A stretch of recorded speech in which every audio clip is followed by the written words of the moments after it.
From being Christian Casanova to the stage of NXT, he called himself the A-Champion, and now he's the main guy.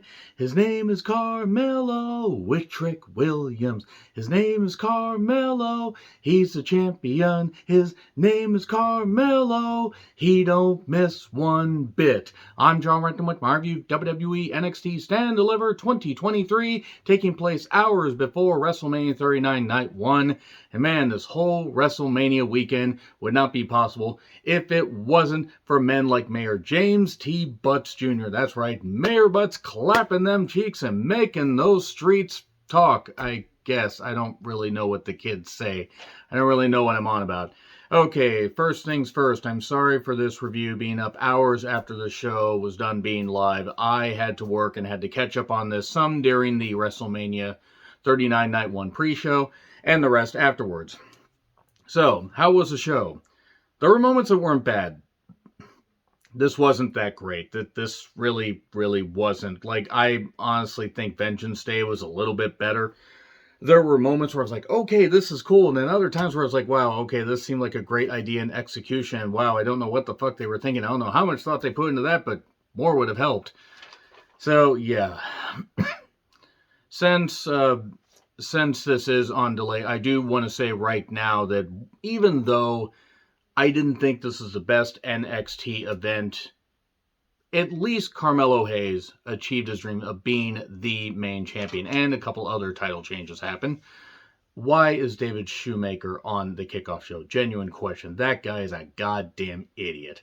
So Vic and Booker call the action. Look, I'm just going to say right now, Booker T is not a good commentator at all. He's got passion for wrestling, but if people want to knock out Randy Savage used to call Raw action, good goddamn Christ. Randy Savage seemed to call all the moves and seemed to actually make it work, unlike Booker, who just says a bunch of nonsense.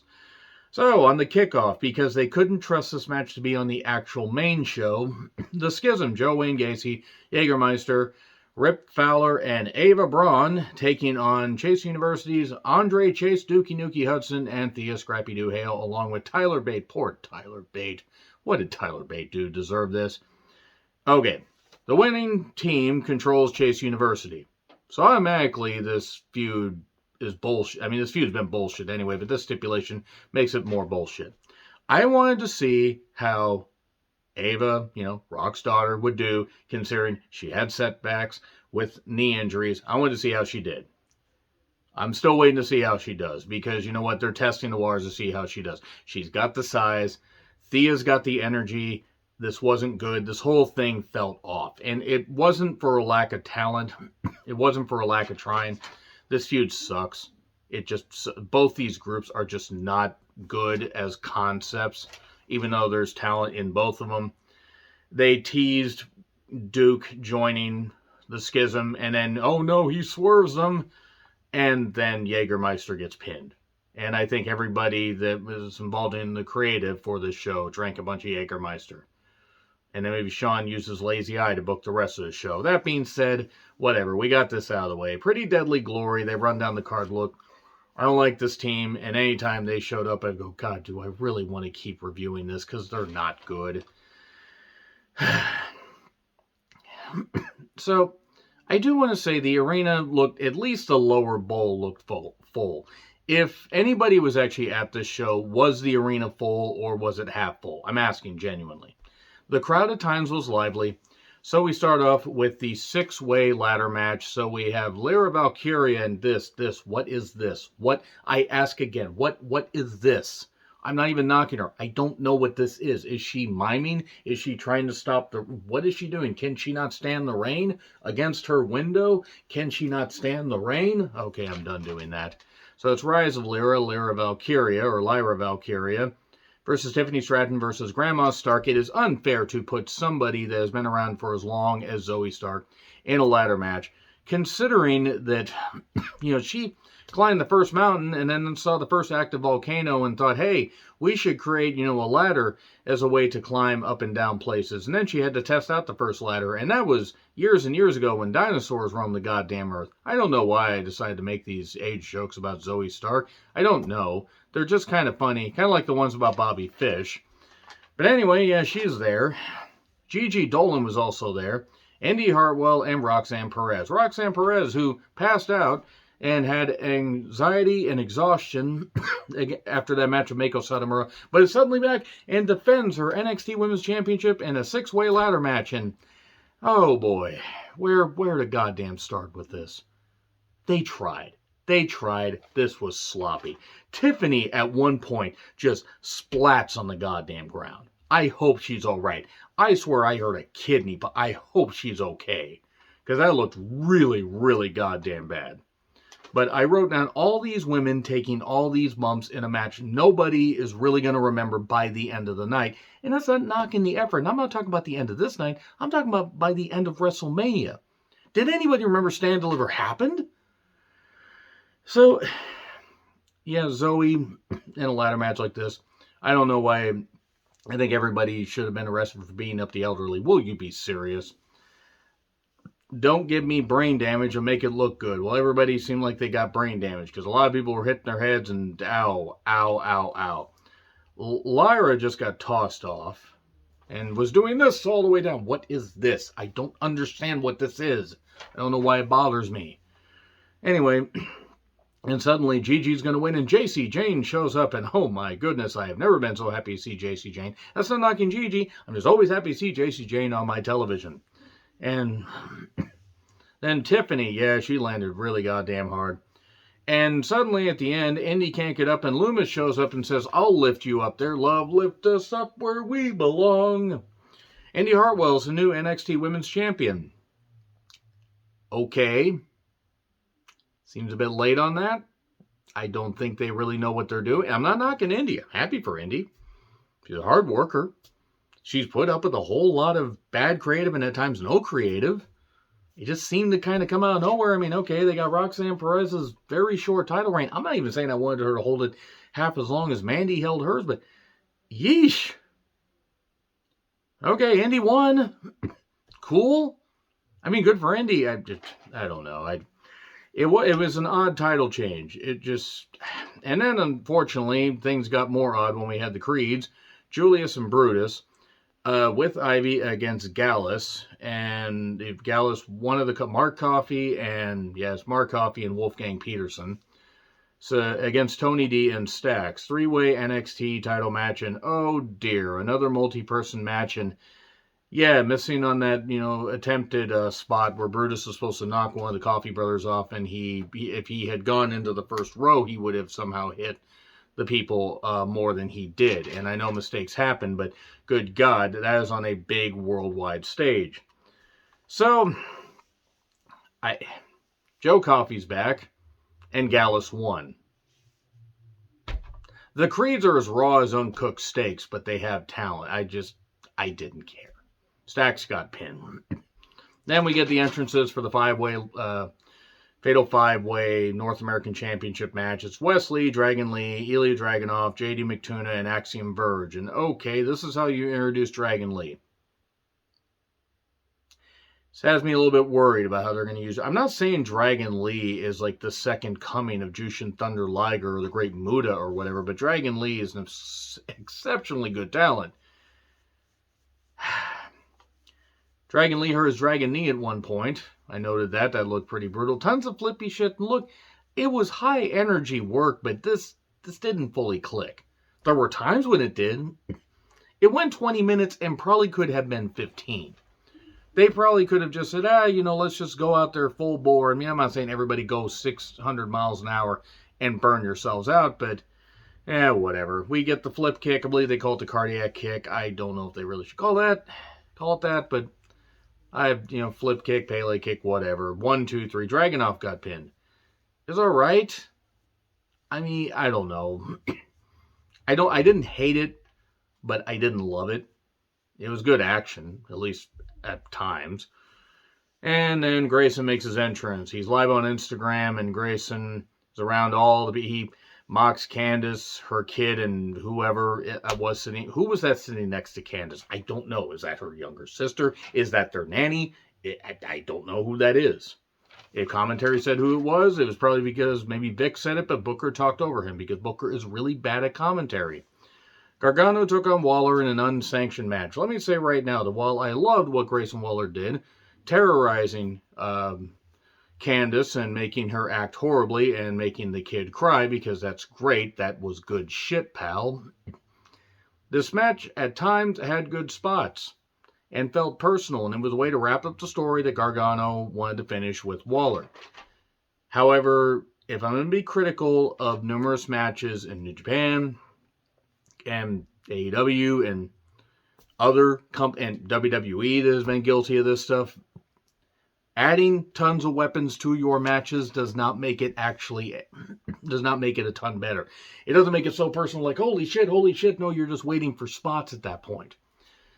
Make the weapon spots have more impact, utilize them here and there, and you're fine. But no, they're doing a suplex on a pile of chairs, all the trash can lid hit in the head on a dive. Great. No.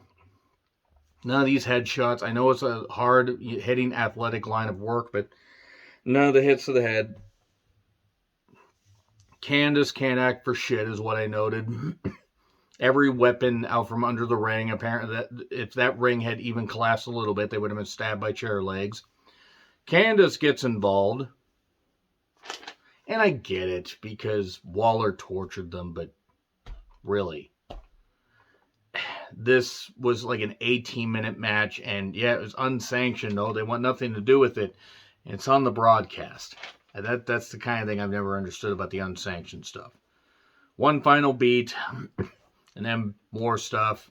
Announcer's table bump. And then Gargano escape wins it.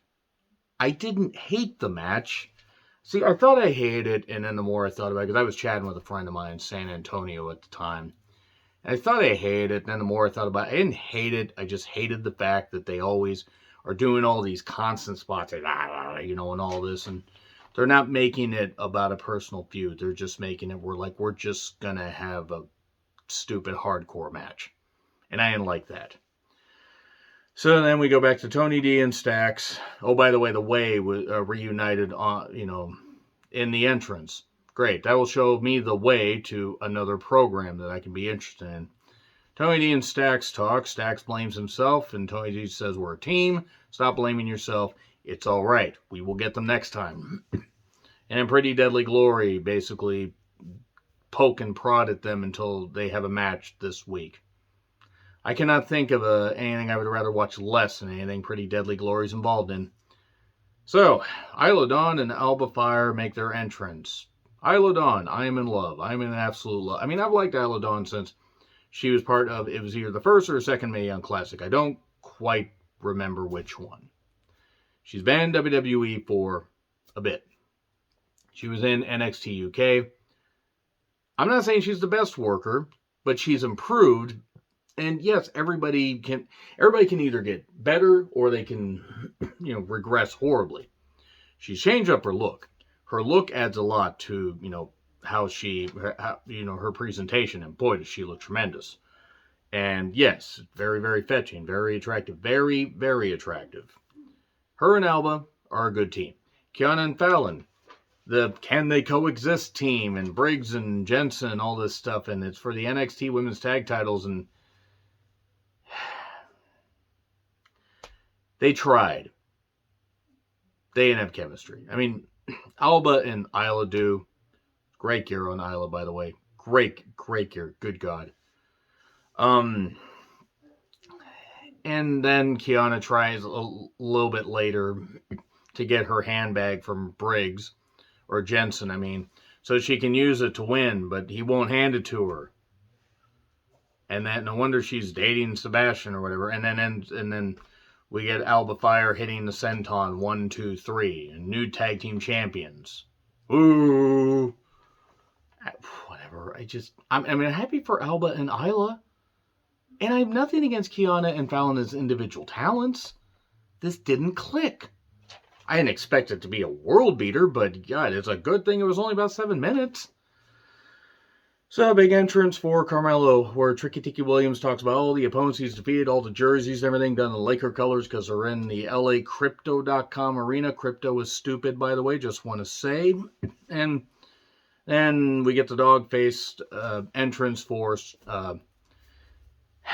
Braun Steinbreaker, basically Rick Steiner's kid. Okay, speaking of Rick Steiner, let me just say right now, there is a post from Giselle Shaw, who I believe works for Impact. Seen a little bit of her work. I emphasize. Because apparently she is a transgender woman. I wouldn't have known had she not posted that and hadn't had information like that not been put out. But I guess at a signing or something, somebody was making very transphobic statements, and it turns out that reportedly, seems like it, that this was Rick Steiner. Now, I don't know why she would make this up. I genuinely don't know, because there would be ways to prove that it wasn't, and it would not do any good for her reputation. She has no reason to lie about something like that. And I want to say I'm not necessarily shocked. So should this be true? I'm covering my ass here. Yeah, that's pretty goddamn bigoted by Rick Steiner. I'm not too shocked that a guy that called himself the Dog-Faced Gremlin, who's one half of one of my favorite tag teams of all time, that he would think that way. I mean, if you take a look at the political platform he's run on, you shouldn't be that goddamn surprised. Don't be transphobic. Let people live as they are. Come on. What the fuck's the goddamn deal? Why? Because it offends you? It offends you horribly that people decide to change, that have a sex change? Why? Why is it so bad? They want to live as who they are? If they're an adult and they consent to this and they want to do this stuff, why is it bad? Don't judge people based on that. Judge people based on how they are by the content of their character, essentially. Judge people how they are inside.